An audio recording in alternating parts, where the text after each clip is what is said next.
Коцев ощети Варна с 200 милиона за последните 2 години.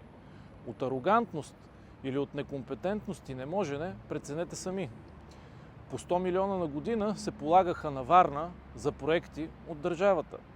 Благодарение на ГЕРБ на общините беше предоставен огромен безпрецедентен ресурс за реализация на важни за общините проекти. За Варна това означаваше по 100 милиона на година. За съжаление, Коцев така и не пусна фиша. За разлика от Бургас, който всъщност реализира проекти за стотици милиони с подкрепата на държавата.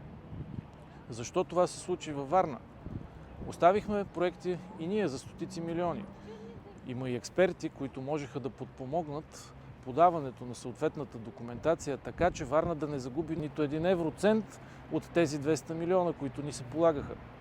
За съжаление, администрацията на Коцев не направи абсолютно нищо.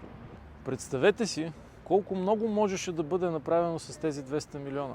На практика можеше да се оправят абсолютно всички улици във всички квартали на града ни.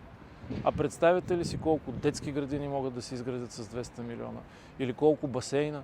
Или колко спортни зали? Уви, за варненци нула. Доверете се на тези, които са доказали, че могат да създават и да градят, а не на тези, които само приказват.